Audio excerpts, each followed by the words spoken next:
यहाँ दिन दिहाड़े क्या कर रहे हैं? मुझे मेरे घर से निकलवाएंगे क्या? बात हुई इससे? हाँ, थोड़ी देर पहले हुई थी। क्या बात हुई?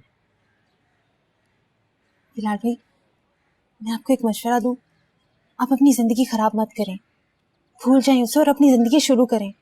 निमो में उसके बगैर एक कदम तक चलने का तस्वुर नहीं कर सकता। ऐसा नहीं हो सकता बिलाल भाई, उसमें इतना दम नहीं है। अगर उसमें इतना दम होता ना तो अपने निकाह के दिन आवाज उठाती। तब वो अकेली थी, मैं हूं उसके साथ। अब तो वो मर गई है बिलाल भाई, मजार बन गया उसका। उखाड़ के रख दूंगा मैं वो कब्र, और अगर जरूरत पड़ी ना खुद दफन हो जाऊंगा उस कब्र के अंदर जाकर। हारून भाई को मारने से कुछ नहीं होगा बिलाल भाई, तब भी वो आजाद नहीं होगी। अब तो उसका मिजार बन गया है और उसके मिजार पे एक झंडा लग गया है, पीरनी का। तुम बस एक दफा मेरी बात करवा दो, मैं कुछ नहीं मांग रहा हूं तुमसे। मैं कैसे आपकी बात करवा सकती हूँ बिलाल भाई? मैं तो खुद तरसती हूँ उससे बात करने के लिए। वो तो इतने पिंजरों में कैद हो गई है कि खुद अपनी आवाज नहीं सुन सकती वो। नहीं, कलचू तेरे लिए मरी होगी, मेरे लिए नहीं। और अगर बात हो ना उससे तो जाकर मेरा मैसेज दे देना कि जिंदा हूं मैं उसके लिए, और उसको बोलना वो भी मेरे लिए जिंदा रहे। हम मिलेंगे तो जरूर, ये तू भी देखना।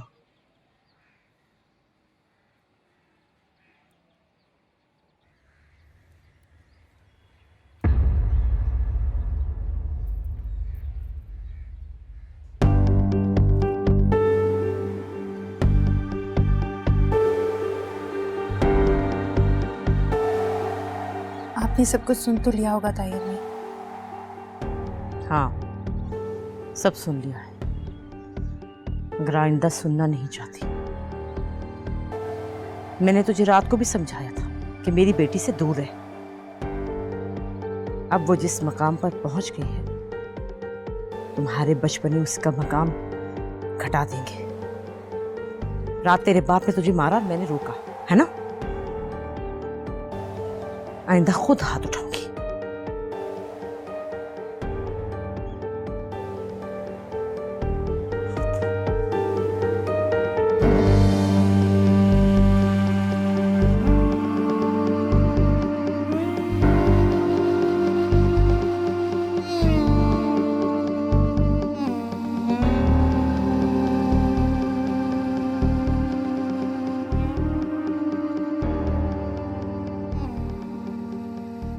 कुलसुम, ये जितने भी गिफ्ट्स हैं ना जो मुरीदों ने दिए हैं, प्यार से दिए हैं, अपनी ख्वाहिश से या शायद मुझे खुश करने के लिए, तुम देखना जब इन्हें खोलूंगी ना तो ये सब के सब बेटे के लिए होंगे।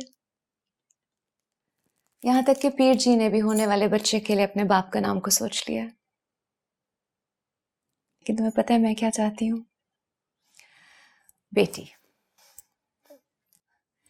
लेकिन मैं दुआ बेटे के लिए कर रही हूँ, क्योंकि बेटी तो सिर्फ मेरे लिए होगी और बेटा इस मसनत के लिए। कुलसुम, हमारे यहाँ औरत कितनी भी कमाल की क्यों ना हो ना, मसनत का मालिक सिर्फ मर्द हो सकता है।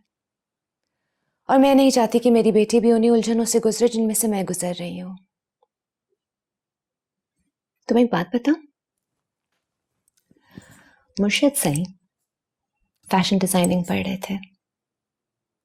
उन्होंने सबको ये बताया था कि वो बिजनेस एडमिनिस्ट्रेशन कर रहे हैं, मगर मेरी वजह से ना तो वो डिजाइनिंग खत्म कर सके और ना ही इस मसनत का पूरी तरह से मजा ले सके। अब सोचो कि अगर उसमें अपने बाप के खून से फैशन डिजाइनिंग का शौक आ गया तो बात कितनी बिगड़ जाएगी।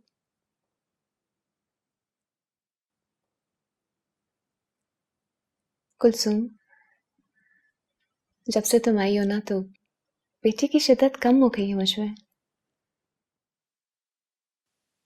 बीबी साहब,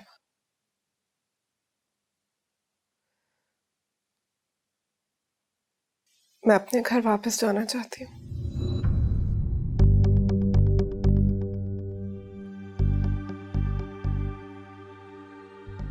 ये क्या लाई हो?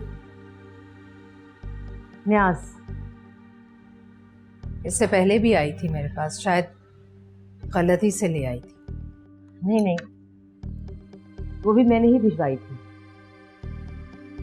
लेकिन ये मैं खास तौर पे तुम्हारे लिए लाई हूँ ताकि मैं तुम्हें अपने हाथों से खिला सकूं। मैं खा चुकी हूँ तायरा। वो तो तुमने जर्दा और बिरयानी समझ के खाया होगा ना। ये मैं तुम्हें अपनी बेटी का मकाम और दर्जा समझाने के लिए खिला रही हूँ। वो भी पता चल गया मुझे। नहीं समझ आया। अगर समझ आया होता तो तुम्हारा बेटा मेरे घर की दीवारें ना फैला रहा होता। मैंने उसे रोकने की बहुत कोशिश की, लेकिन उसके साथ जो कुछ हो रहा है वो रोक नहीं पा रहा खुद को। उसके साथ इससे भी बुरा हो सकता है महनेगार। यही बताने आई हूँ तुम्हें कि कुलसूम अब सिर्फ मेरी बेटी नहीं, बीबी साहिबा की बहन है। और ये पीर घराने वाले अपनी बीवियों का नाम लेने वालों की जुबानें खींच लिया करते हैं। ये भी मैंने बताया उसे। इसका मतलब है कि तुम चाहती हो कि हमेशा के लिए छिन जाए तुमसे। वो तो अपना नहीं रहा तायरा, मेरा क्या रहेगा? उसका तो अपना आप छिन गया उससे। किताबें बातें मत करो मुझसे। मैं तुम्हें सिर्फ इतना बताने आई हूँ कि उसे रोक लो, समझा दो। ये बात अगर मुर्शद साईं के दरबार तक पहुंच गई तो फिर मुझसे गिला मत करना। नहीं तायरा, वो बाज नहीं आएगा, क्योंकि उसे यहाँ तक पहुँचाया ही तुम्हारे मुर्शद साईं और बीबी साहिबा ने। उनसे कहो जाकर, जैसा एक झूठा तावीज़ बिलाल को कुलसूम की मोहब्बत में मुब्तला करने के लिए दिया था, और जैसा एक झूठा ख्वाब सुनाया था इस रिश्ते को तय करने के लिए, वैसे एक झूठ बोलकर आज़ाद कर देना उसे इस पागलपन से।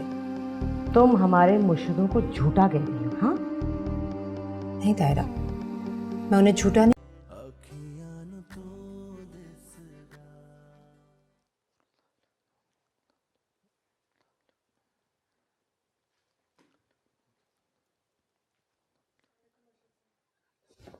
मुर्शिद,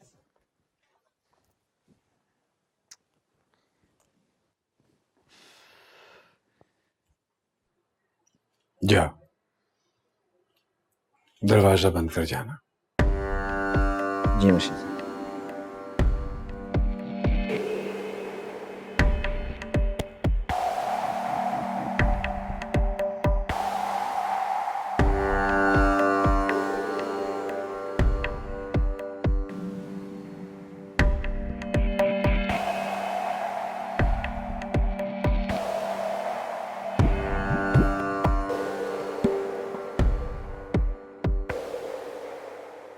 इधर आओ, हमारे पास आओ, बैठो।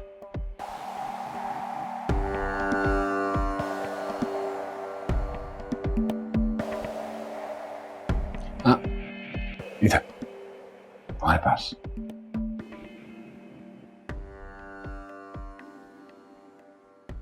बैठ जाओ।